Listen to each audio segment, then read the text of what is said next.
علیکم ورحمۃ اللہ وبرکاتہ۔ بسم اللہ الرحمن الرحیم۔ اللہم صلی علی محمد وعلی آل محمد کما صلیت علی ابراہیم وعلی آل ابراہیم انک حمید مجید۔ اللہم بارک علی محمد وعلی آل محمد کما بارکت علی ابراہیم وعلی آل ابراہیم انک حمید مجید۔ حیات الصحابہ کے قسم سے 5ویں قسط لے کر آپ کے سامنے حاضر ہوا ہیں، آپ کا ہوست عدنان شاہد۔ آج میں آپ کو جو واقعہ سنانے جا رہا ہوں حضرت عمر فاروق رضی اللہ تعالیٰ عنہ کا بیت المال سے وظیفہ لینے کا ہے۔ تو یہ واقعہ یہ ہے کہ حضرت عمر رضی اللہ تعالیٰ عنہ بھی تجارت کیا کرتے تھے۔ جب خلیفہ بنائے گئے تو بیت المال سے وظیفہ مقرر ہوا۔ مدینہ طیبہ میں لوگوں کو جمع فرما کے ارشاد فرمایا کہ میں تجارت کیا کرتا تھا، اب تم لوگوں نے اس میں مشغول کر لیا، اس لیے اب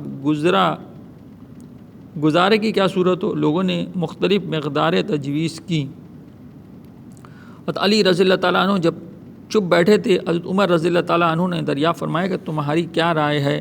آپ نے فرمایا کہ توسط کے ساتھ جو تمہیں اور تمہارے گھر والوں کو کافی ہو جائیں۔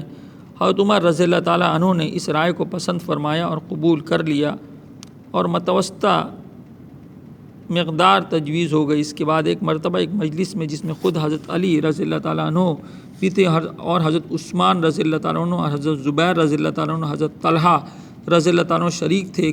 یہ ذکر آیا کہ حضرت عمر رضی اللہ تعالیٰ عنہ کے وظیفے میں اضافہ کرنا چاہیے کہ گزر میں تنگی ہوتی ہے، مگر ان سے عرض کرنے کی ہمت نہ ہوئی، اس لیے ان کی صاحب زادی حضرت حفصہ رضی اللہ تعالیٰ عنہا جو حضور صلی اللہ علیہ وسلم کی بیوی ہونے کی وجہ سے ام المومنین بھی تھیں، ان کی خدمت میں یہ حضرات تشریف لے گئے۔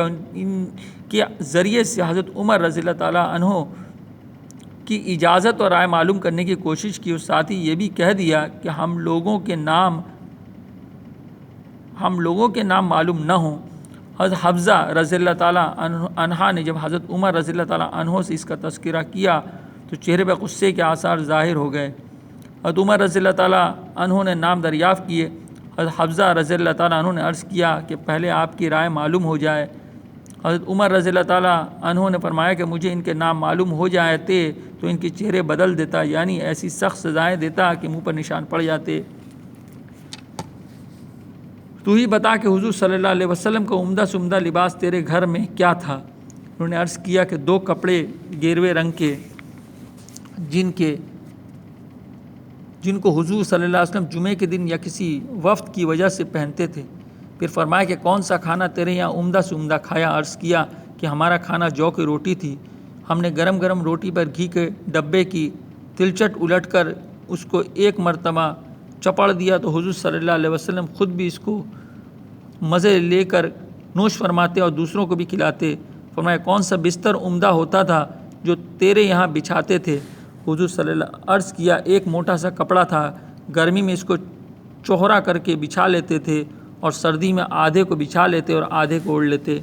فرمایا کہ حفصہ رضی اللہ تعالیٰ نے ان لوگوں تک یہ بات پہنچا دے کہ حضور صلی اللہ علیہ وسلم نے اپنے طرز عمل سے ایک اندازہ مقرر فرما دیا اور امید آخرت پر کفایت فرمائی۔ میں بھی حضور صلی اللہ علیہ وسلم کا اتباع کروں گا۔ میری مثال اور میرے 2 ساتھی حضور صلی اللہ علیہ وسلم اور حضرت ابوبکر صدیق رضی اللہ تعالیٰ عنہ کی مثال ان 3 شخصوں کی سی ہے جو ایک راستے میں چلے۔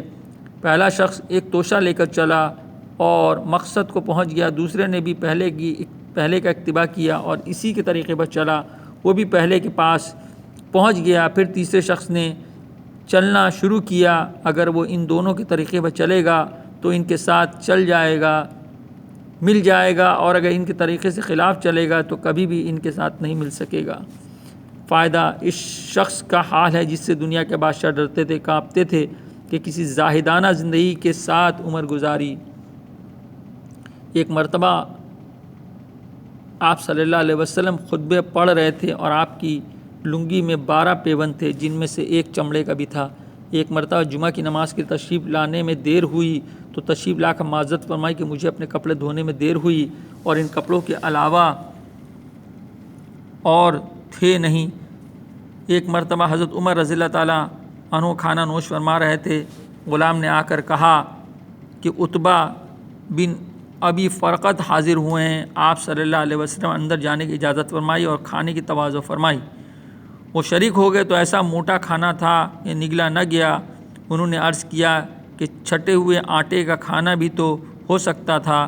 آپ صلی اللہ علیہ وسلم فرمایا کیا سب مسلمان میدا کھا سکتے ہیں؟ عرض کیا کہ سب تو نہیں کھا سکتے۔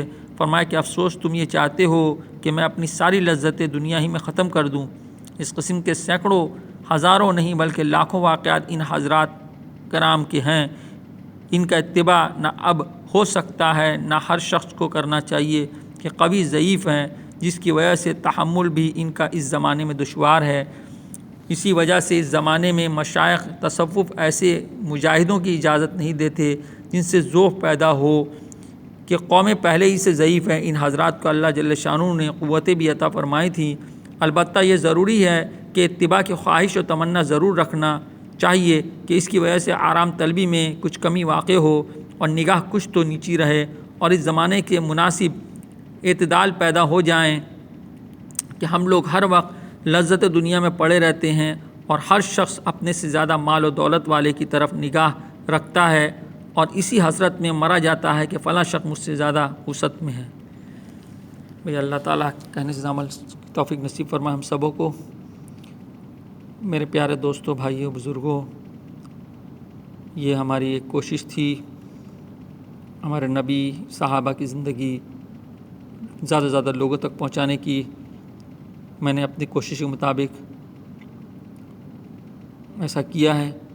آگے آپ لوگوں کی ذمہ داری ہے کہ آپ کہاں تک ہماری اس آواز کو پہنچا سکتے ہیں۔ تو انشاءاللہ جن حضرات کو ہماری یہ کوشش پسند آئی ہے وہ ہمارے عدنان شاہ یوٹیوب چینل کو سبسکرائب کریں، بیل آئیکن کو دبا دیں تاکہ آنے والے سارے ویڈیوز آپ کو ملتے رہیں، اور آئندہ بھی انشاءاللہ اس سیریز کا سلسلہ جاری رہے گا۔ اب آپ سب سے اجازت چاہتے ہیں۔ السلام علیکم ورحمۃ اللہ وبرکاتہ۔